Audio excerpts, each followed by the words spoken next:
Hello everyone. आज हम फिर शुरू करेंगे सेकेंड क्लास प्रेम्बल की। कल हमने टॉपिक पढ़ा था प्रेम्बल, ठीक है। ये एकदम इजी लैंग्वेज में रहेगा, ठीक। और हम प्रेम्बल कल पढ़ चुके हैं आधा, और आधा आज पोर्शन पढ़ेंगे, इससे फिर कंप्लीट हो जाएगा हमारा। और हाँ, हम ये सब सारे सब्जेक्ट धीरे धीरे टॉपिक्स को कंप्लीट करेंगे, हमें हड़बड़ाना बिल्कुल नहीं है, क्योंकि ये ज़ीरो लेवल से स्टार्ट है। तो हम धीरे धीरे करके पढ़ेंगे ताकि वीडियो ज़्यादा लॉन्ग ना हो और आप लोग को ज़्यादा प्रॉब्लम ना हो कि बहुत बहुत टाइम का वीडियो है। इसलिए हम इसे शॉर्ट शॉर्ट रखेंगे, ज़्यादा बढ़ाएंगे नहीं, ठीक है। और कोई टॉपिक में ज़रूरत लगेगी तो फिर वो बढ़ भी सकता है टाइमिंग, लेकिन हम धीरे धीरे पॉलिटी को पढ़ेंगे समझ समझ के, ठीक है। मेरे पढ़ाने के बाद आपको खुद भी पढ़ना है एक बार, ठीक है।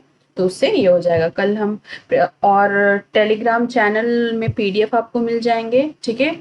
और आप जो भी अपडेट्स हैं, पूरी लेटेस्ट अपडेट है वो टेलीग्राम पे आपको मिल जाएगी। लिंक डिस्क्रिप्शन बॉक्स में है, और चैनल आप हमारा सब्सक्राइब कर दीजिए, ठीक है। और सारे जितने भी बेसिक्स बुक्स हैं उसके सारे टॉपिक सारे सब्जेक्ट के कवर कराए जाएंगे, ठीक है। और हमें 2024 की तैयारी बहुत जोरों शोरों से करनी है, क्योंकि टाइम अब नहीं है। और इसके साथ ही हमारा टॉपिक हम शुरू करते हैं, ठीक है। आप लोग ने कल की क्लास रिवाइज करी होगी, आई होप, ठीक है। और ये सारा कोर्सेस है, आप लोग एक बार इनरोल कर लीजिए, आप लोग देख लीजिए, ठीक है। इसमें सारे पेपर्स कवर कराए जा रहे हैं, और प्रीलिम्स का भी मेंटोरशिप, मेंस का भी मेंटोरशिप, सारा चीज़ मिल रहा है, और एमसीक्यू प्रैक्टिस भी मिल रही है। और हम क्या करेंगे, जो भी टॉपिक कवर हो जाएगा तो आप हमारे ऐप में जाके डेली हम 20 question free of cost upload करते हैं। तो जो भी टॉपिक हमारा खत्म होगा तो वहाँ से आप लोग एमसीक्यू सॉल्व के जितने भी प्रीवियस ईयर में आए हैं जो टॉपिक वाइज एमसीक्यू, उसको सॉल्व कर लेंगे तो आपका टॉपिक बहुत अच्छे से कवर हो जाएगा। सो लेट्स स्टार्ट, ठीक है। ये हम पढ़ चुके हैं व्हाट इज प्रीएम्बल, ठीक है। फिर history of the preamble, component of the preamble, ये भी पढ़ चुके हैं। फिर उसके बाद ये हो गया, और 1 सेकेंड, ठीक है। आज हम पढ़ेंगे यहाँ तक के हमने कल पढ़ लिया था। कहाँ तक के पढ़ा था भाई? सोवरेन भी पढ़ लिया था, और गणतंत्र रिपब्लिक तक के भी पढ़ लिया था, ये भी पढ़ लिया था। आज हम पढ़ेंगे, नेक्स्ट है सेक्युलर, ये भी पढ़ लिया था, हाँ। Objective of Indian constitution. अब प्रेम्बल के ऑब्जेक्टिव क्या है कॉन्स्टिट्यूशन में, ठीक है। अब प्रेम्बल में ये है कि सुप्रीम लॉ है, ठीक है। Maintain dignity society of promote, मतलब कि इसमें क्या करा गया है कि सुप्रीम लॉ बनाया गया है, भाई जनता को ही सुपर पावर बनाया गया है प्रेम्बल में। और इसके तहत इसके फैक्टर्स भी हैं, the factor with helping achieve the objective are. अब इस मेन सबसे पहले ये है कि हमें क्या क्या प्रेम्बल में दिया गया है, ठीक है। इसको हमें पढ़ना है। जस्टिस, भाई हमें जस्टिस बिल्कुल मिलेगी, ठीक है, बराबरी से मिलेगी। It is the necessary to maintain order society promise through the various provision, मतलब कि अब इसमें बोला गया है कि आपको समाज व्यवस्था बनाए रखना आवश्यक है, जिसका वादा भारत के संविधान द्वारा पद्धति मौलिक अधिकारों और राज्य के नीति निर्देश सिद्धांतों के विभिन्न प्रावधानों के माध्यम से किया गया है। मतलब अब फंडामेंटल राइट में तो ये आता है कि आप पॉलिटिकल वो कर सकते हैं, डीपीएसपी में आता है कि आपको सोशल और इकोनॉमिक्स जस्टिस मिलती है, ठीक है। ये हमारे कॉन्स्टिट्यूशन ऑफ इंडिया में कहा गया है। तो यही है एलिमेंट, सोशल और इकोनॉमिक एंड पॉलिटिकल, इसके कंपोनेंट्स हैं, एलिमेंट्स हैं। अब है सोशल जस्टिस, क्या होता है भाई? सोशल जस्टिस में ये कि हमें न्याय बराबर से दिया जाएगा, कोई भी भेदभाव नहीं करा जाएगा, जो भी हमारी society without discrimination any ground, caste, creed, gender, religion, मतलब कि हमें जस्टिस मिलेगी। सोशल जस्टिस में हमें क्या होगा, न्याय सामाजिक भी मिलेगा, और हमसे कोई भी धर्म जाति भेदभाव का निर्माण जैसे नहीं करा जाएगा कि भाई वो इस जाति से है, वो इस है, तो इसके लिए बराबर हमें न्याय मिलेगा, ठीक है। इकोनॉमिक जस्टिस में ये है कि भाई आर्थिक न्याय में ये है कि जो भी पीपल हैं, जो भी मतलब इक्वल पद पे हैं, उनको सैलरी बराबर से दी जाएगी। अब ये नहीं कि उनकी सैलरी में भी इक्वालिटी ना हो, बराबर से इक्वल तरीके से पे करा जाएगा। All people must get opportunity to earn from their living, मतलब कि ये हुआ कि लोगों को अपने जीवन व्यापन के लिए कमाने के अवसर मिलने चाहिए। मतलब कोई भी इंसान जो भी जॉब करना चाहता है तो उसके लिए न्याय बराबर होगा, और उसमें भी कोई डिस्क्रिमिनेशन नहीं होगा, कोई भी जाति भेदभाव नहीं होगा कि भाई इस वजह से आपकी जो भी संपत्ति है, आय है, आर्थिक है, जो भी इनकम आपकी आ रही तो उसमें भी भेदभाव हो तो आपको सैलरी क्या करे वो कम दे। ठीक है, तो इसको एक बार आप लोग पढ़ लीजिएगा कि आर्थिक न्याय का अर्थ है कि लोगों के साथ उनकी संपत्ति, आय और आर्थिक स्थिति के आधार पर कोई भेदभाव नहीं किया जा सकता है। ठीक है, आपको समान अधिकार मिलेगा। ठीक, अब आता है हमारा political justice. Political justice means all the people have equal free and fair right without any discrimination participate in political opportunities. भाई राजनीतिक न्याय में भी आपको बराबरी से हक दिया जाएगा, कोई भेदभाव नहीं करा जाएगा कि भाई वो ये है वो है। आप अपनी जो भी वे ऑफ टॉकिंग है, पॉइंट से जो भी पॉलिटिकली आप कर सकते हैं, आपके पास अपॉर्चुनिटी है, आप भाग ले सकते हैं, आपको उसमें कोई रोक टोक नहीं करा जाएगा, फ्री एंड फेयर राइट मिलेगा। ठीक है, कोई एनी डिस्क्रिमिनेशन मतलब कि विदाउट एनी कोई भी बीच में आके आपको वो बोल रहा है, इसके बिना ही आपको सारा भेदभाव नहीं करा जाएगा। आप स्वतंत्र हैं, अपना डिसीजन आप खुद ले सकते हैं, उसमें आप पॉलिटिकली चीज में जा सकते हैं। ठीक है, तो इसलिए तो लिखा है पॉलिटिकल अपॉर्चुनिटीज आप पार्टिसिपेट कर सकते हैं विदाउट एनी भेदभाव। ओके, नेक्स्ट हम पढ़ेंगे इक्वालिटी क्या होती है। भाई the term of equality means no section of society any privilege. भाई कोई भी लोग हैं उनको स्पेशल प्रिविलेज नहीं मिलेगा कि वो ऊंची कास्ट के हैं तो उनको वैसा ट्रीट करा जाएगा उनके साथ, और जो नीची कास्ट के हैं उन्हें कम ऐसा ट्रीट करा जाएगा। तो ये लिखा है स्पेशल प्रिविलेज नहीं मिलेगा, मतलब कि दो equality means no section of society has any special privilege and all the people have given equal opportunities. मतलब कि जो बड़ी कास्ट के होंगे तो उनको कोई स्पेशल ट्रीट नहीं करा जाएगा, सबके लिए लॉ कानून एक जैसा है, चाहे वो छोटा हो चाहे वो बड़ा हो। Okay, got it. तो इसके लिए बराबर आपको ट्रीटमेंट दिया जाएगा, आपको ट्रीट करा वैसा जाएगा जो भी आपको इक्वल। कानून की नजर में तो भाई हम सभी एक जैसे हैं, चाहे वो अंबानी हो चाहे कोई भी हो, सबके लॉ तो एक ही है ना। नेक्स्ट है liberty. The term of liberty freedom for the people of choose their way of life. अब देखो, हमें अपना जीवन जीने का पूरा हक है कि हम अपनी लाइफ को हम अपनी तरीके से जी सकते हैं। भाई हमें जैसा पहनना है, हमें जैसा खाना है, हमें जैसा चलना है, हमें जैसा हमारा बिहेवियर इन सोसाइटी, भाई हमें एक फिर लिखा है कि liberty does not mean freedom to do anything. हमें ठीक है, हमें फ्रीडम मिली, बट इसका मतलब ये तो नहीं हम जाके सोसाइटी में क्राइम करें, मर्डर कर दें, है ना। A person can do anything but limit set by the law. मतलब एक कानून के दायरे में रह के हमें वैसा अपनी जिंदगी जीनी है, मतलब कि हाँ फ्री हो, फेयर हो, बट हम किसी को नुकसान ना पहुंचाएं। हम अभी प्रियम्बल में क्या करा गया है, हम we are the people of India, ठीक है, लेकिन हमें अपने कंट्री में, अपने नेशन में क्या हारमोनी और पीस रखना है। अब ये नहीं कि हमें लिबर्टी मिल गई, हमें फ्रीडम मिल गई तो हम कुछ भी करें, नहीं। एक इसलिए कानून बना दिया गया है कि इसके अंदर ही आपको लिमिट में रह करके सारे काम आपको करने हैं। स्वतंत्रता, ठीक है, लिबर्टी इट इज मीन स्वतंत्रता। स्वतंत्रता शब्द का अर्थ है कि लोगों को अपने जीवन जीने का तरीका चुनने, राजनीतिक विचार रखने, मतलब कि अपना जीवन खुद अच्छा चुनने का अधिकार है। राजनीतिक विचार भी अपना रख सकते हैं वो लोग। समाज में व्यवहार करने की स्वतंत्रता है, राजनीतिक विचार रख सकते हैं। भाई जिसको बीजेपी पसंद है, जिसको कांग्रेस पसंद है, जिसको कोई भी पार्टी पसंद नहीं है, वो अपने विचार को समाज में रख सकता है बहुत अच्छे तरीके से। इसमें कोई पाबंदी नहीं है, सबको अपना जीवन जीने का हक है। बट हाँ, आपको किसी को हार्म नहीं पहुंचाना है, ये बस बात याद रखना है आपको कि भाई आप हार्म पहुंचा रहे हैं कि हम उसका मर्डर कर दें, हम उसका वो कर दें, नुकसान कर दें, ऐसा नहीं है। हमें अपने नेशन में पीस और हार्मोनी रखना है, ठीक है।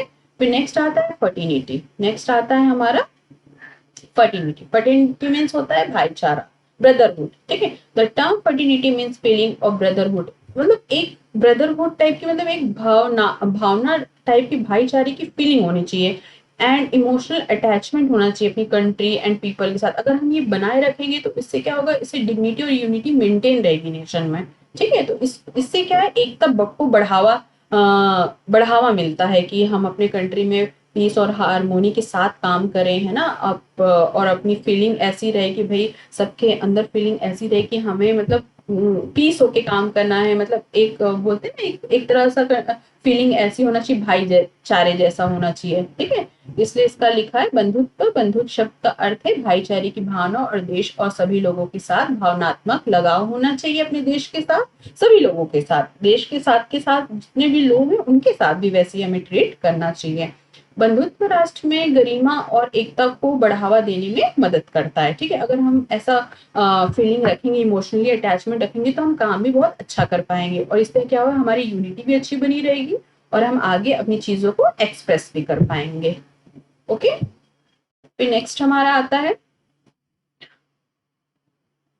स्टेटस ऑफ प्रेम्बल, प्रस्तावना की स्थिति। प्रेम्बल, ये तो हमें पता है, ये पार्ट ऑफ कॉन्स्टिट्यूशन है, ठीक है। Several time in supreme court में कैन अंडरस्टूड करा जा सकता है कि reading of flowing to cases. अब इसमें सुप्रीम कोर्ट में दो केसेस के बारे में बताया गया है, एक है बीरू बारी केसेस और एक है केशवानंदा भारती केस। बीरू बारी केस अंडर आर्टिकल 143(1) के अंदर आता है। इसमें कहा गया था कि preamble is not part of the constitution. इसमें क्या बोला गया था कि प्रेम्बल पार्ट नहीं है कॉन्स्टिट्यूशन का, आपको बस इतना ही याद रखना है, ठीक है। इसमें मेन पॉइंट आपका यही है कि बीरूबाई मामले के माध्यम से न्यायालय ने कहा है कि प्रस्तावना निर्माताओं के दिमाग को खोलने की कुंजी है और इसमें संविधान का हिस्सा नहीं माना जा सकता। प्रेम्बल को हम क्या कर सकते हैं कि हम संविधान का हिस्सा इसको नहीं मान सकते। तो आपको यही याद रखना है कि preamble not part of the constitution. किस केस में बोला गया है? बीरूभाई केस में, बीरूबारी केस में बोला गया है।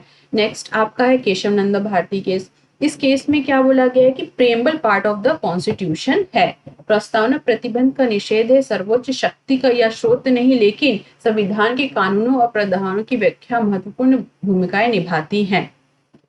और मतलब ये बोला गया कि संविधान प्रेम्बल एक तरह का लाइट गार्ड हो सकता है, जैसे आपको लाइट दिखा सकता है। जैसे आपको कुछ नहीं समझ में आ रहा है कोई केस में, तो आप इसका स्ट्रक्चर चेंज नहीं कर सकते प्रेम्बल में, है ना, कि आप इसका स्ट्रक्चर के चेंज कर दे, बट ये कि आपको एक ये लाइट दिखाता रहेगा। जब आपको कुछ ना समझ में आए तो आप इसके तहत जा करके इसको मतलब इसके अंदर जा करके आप देख सकते हैं भाई कैसा क्या है, ठीक है। आप इसको एकदम पूरा चेंज नहीं कर सकते हैं।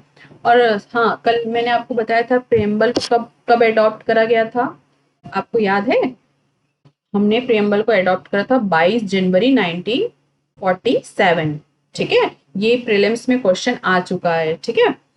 और कॉन्स्टिट्यूशन वाज अडॉप्टेड इन 26 नवंबर 1949 में, ठीक है। ये दो केसेस मेन हुए थे। तो आप लोग यही याद रखेंगे कि बेरूबारी केस में ये बताया गया था कि preamble not a part of constitution, और केशवानंद भारती केस में बताया गया था कि preamble is a part of constitution. Okay, next है हमारा अब इसमें याद रखना है मोस्ट इंपॉर्टेंट अमेंडमेंट, ठीक है। प्रेम्बल में अमेंड क्या हुआ था? 42 second amendment act 1976 after the judgment of Keshananda Bharati case, मतलब is accept that the preamble is a part of constitution।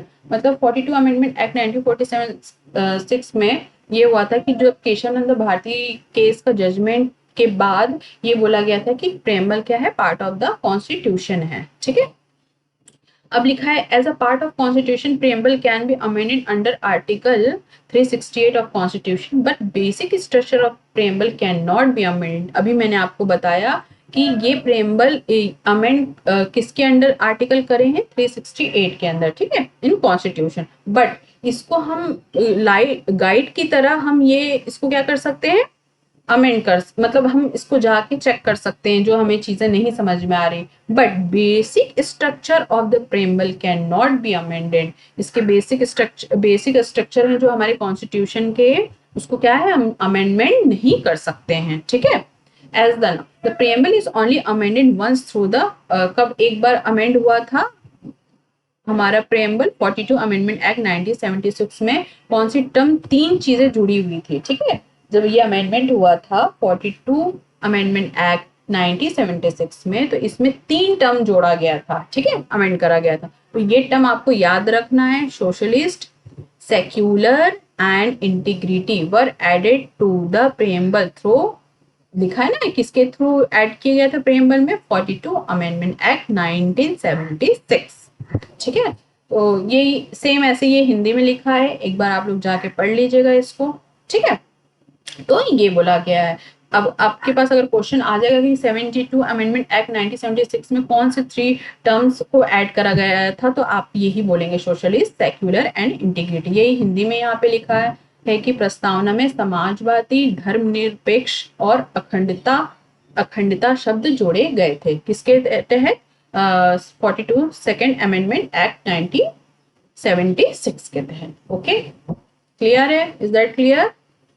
Okay, next ये पार्ट हमारे उसमें है, लक्ष्मीकांत बुक में एकदम दी गई है, छपा हुआ है। ठीक है, आप इसको एक बार पढ़ लीजिएगा। ठीक है, प्रेम्बल कॉन्स्टिट्यूशन, ये किन्होंने इसको बनाया था, ये है इनका नाम ये नीचे लिखा हुआ है। ठीक है, एक बार आप लोग इसको पढ़ लीजिएगा अपने से, वहां बुक के नीचे में लिखा हुआ है। ठीक है, इसको अडॉप्ट करे थे तो।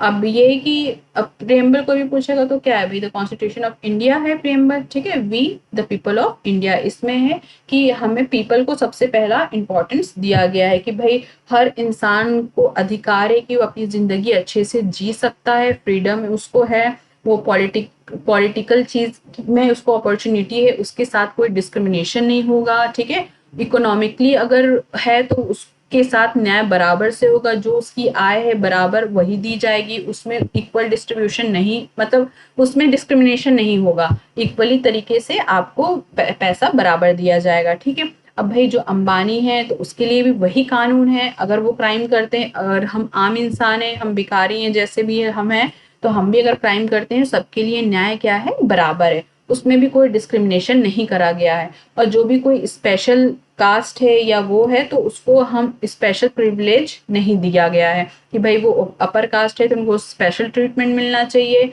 और वो नीची कास्ट है तो उनको नहीं ऐसा ट्रीटमेंट मिलना चाहिए। ठीक है, तो हमने ये प्रेम्बल में पढ़ा है, आप लोग घर जा करके अपनी बुक में एक बार फिर से इसको प्रेम्बल को रीड कर लेंगे। रीड करने के बाद जो क्वेश्चन अपलोड होंगे 20 क्वेश्चन प्रेम्बल के, उसको सॉल्व कर लेंगे तो आपका टॉपिक पूरा ब्रॉड तरीके से पूरा एकदम तैयार हो जाएगा। ठीक है, और उसके बाद आपका ये टॉपिक बहुत अच्छे से, बस आपको रिवीजन करना रहेगा। ठीक है, हमारा पर्पस है रिवीजन करना, मेन चीज यही है। अब एक हमने मान लीजिए एक वीडियो देखा प्रेम्बल के ऊपर और उसी को 10 जगह से देख रहे हैं, 10 बार देख रहे हैं, तो इससे क्या होगा, आप अपना सेल्फ स्टडी भी नहीं कर पाएंगे। एक ही वीडियो देखिए और उसी को बार बार आपको रिवीजन करना है। ठीक है, और क्वेश्चन एमसीक्यू सॉल्व करने लग करना है। तो आप ये इतना लगा लेंगे, इतना कर लेंगे ना, तो आपका प्रेम्बल टॉपिक एकदम अच्छे से, यकीन मानिए अच्छे से आपका एकदम ब्रॉड तरीके से तैयार हो जाएगा। ठीक है, अब इसी के साथ आप हमारा चैनल सब्सक्राइब कर दीजिएगा, है ना, आईएएस विद रवि दुबे के साथ।